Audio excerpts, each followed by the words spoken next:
আসসালামু আলাইকুম আহমাতুল্লাহি ওয়া বারাকাতুহু। সুপ্রিয় হলি ইজ দ্য ওয়ার্ড এর সহযাত্রী বন্ধুরা, বহুকাল পূর্বে একজন রাজা ছিলেন। সেই রাজা ছিল একজন জাদুকর। ওই জাদুকর বৃদ্ধ হলে একদিন সে রাজাকে বলল, আমি তো বৃদ্ধ হয়ে গেছি, সুতরাং আমার নিকট একটি ছেলে পাঠান যাকে আমি জাদুবিদ্যা শিক্ষা দেব। বাদশাহ তার নিকট একটি বালককে পাঠিয়ে দিলেন। তিনি তাকে জাদুবিদ্যা শিক্ষা দিতে লাগলেন। বালকটি জাদুকরের নিকট যে পথ দিয়ে যাতায়াত করত সে পথে ছিল এক সন্ন্যাসীর আস্তানা। বালকটি তার নিকট বসল এবং তার কথা শুনে মুগ্ধ হল। বালকটি জাদুকরের নিকট যাওয়ার সময় ওই সন্ন্যাসীর নিকট বসে তার কথাগুলো শুনত। ফলে জাদুকরের নিকট পৌঁছাতে বালকটির দেরি হতো বলে জাদুকর তাকে প্রহার করত। বালকটি সন্ন্যাসীর নিকট এ কথা জানালে তিনি বালককে শিখিয়ে দেন যে তুমি যদি জাদুকরকে ভয় করো তাহলে বলবে বাড়ির লোকজন আমাকে পাঠাতে বিলম্ব করেছে, এবং বাড়ির লোকজনকে ভয় পেলে বলবে জাদুকরই আমাকে ছুটি দিতে বিলম্ব করেছে। বালকটি এভাবে যাতায়াত করতে থাকে। একদিন পথে সে দেখল একটি বৃহদাকার প্রাণী মানুষের চলাচলের পথ রোধ করে বসে আছে।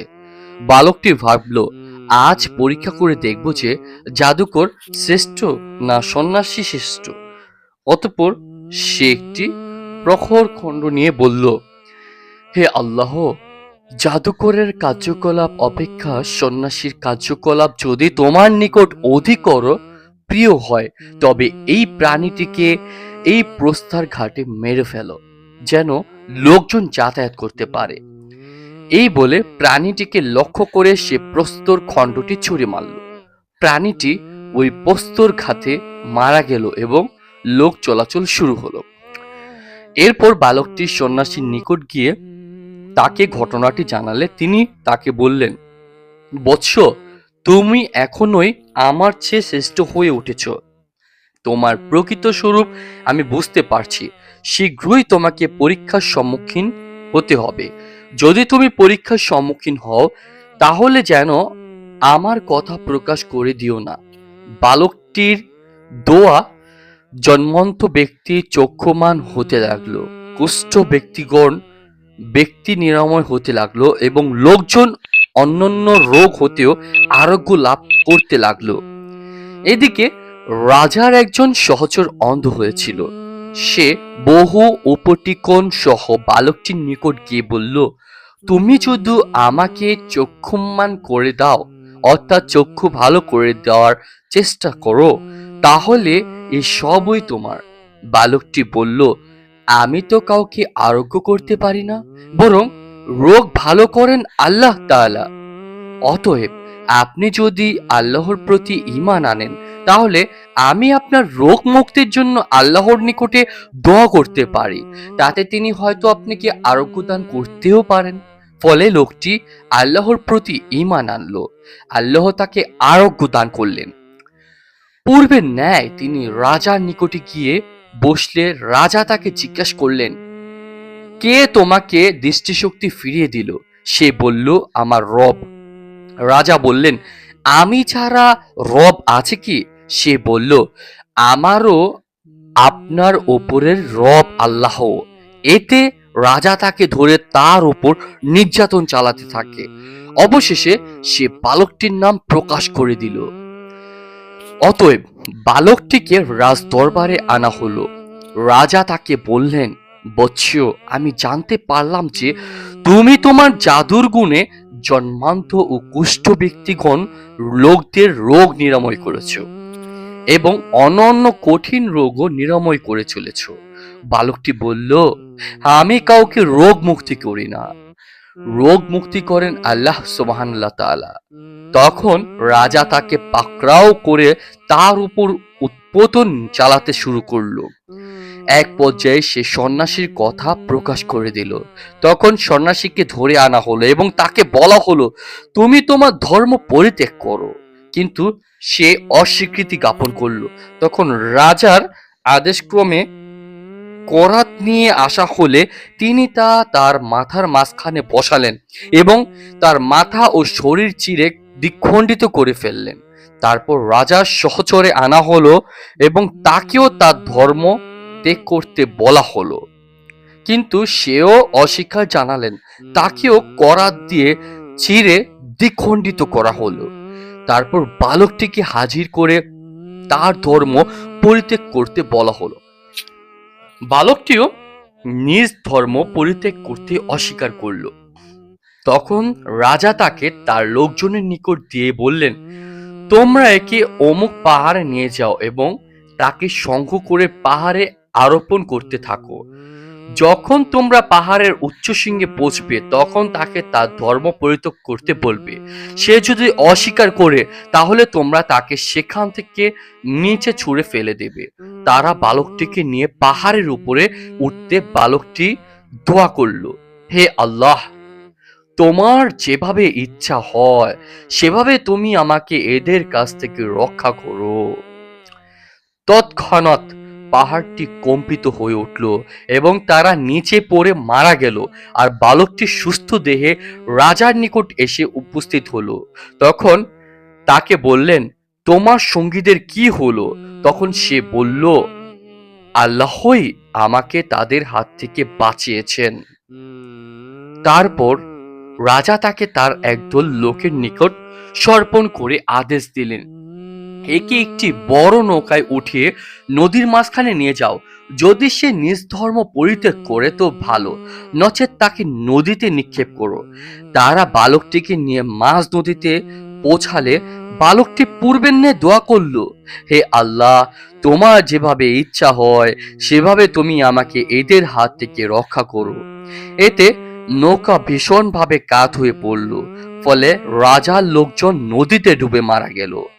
আর বালকটি সুস্থ দেহে রাজার নিকটে আসলে রাজা তাকে বললেন, তোমার সঙ্গীদের কি অবস্থা? সে বলল, আল্লাহই আমাকে তাদের হাত থেকে রক্ষা করেছেন। এরপর সে রাজাকে বলল, আপনি যতই চেষ্টা করুন না কেন আমাকে কোনোভাবেই হত্যা করতে পারবেন না, যতক্ষণ না আমি যা বলবো আপনি তা করবেন। রাজা বললেন, সেটা কি? বালকটি বলল, আপনি একটি বিস্তীর্ণ মাঠে সকল লোককে হাজির করুন এবং সেই মাঠে খেজুরের একটি গুঁড়ি পুঁতে তার উপরি ভাগে আমাকে বেঁধে রাখুন। তারপর আমার তুথির আমার তনির হতে একটি তীর নিয়ে ধনুকে সঞ্চিত করুন। তারপর বালকটির রব আল্লাহর নামে বলে আমার দিকে তীরটি নিক্ষেপ করুন। যদি এ পন্থা অবলম্বন করেন তবেই আমাকে হত্যা করতে পারবেন।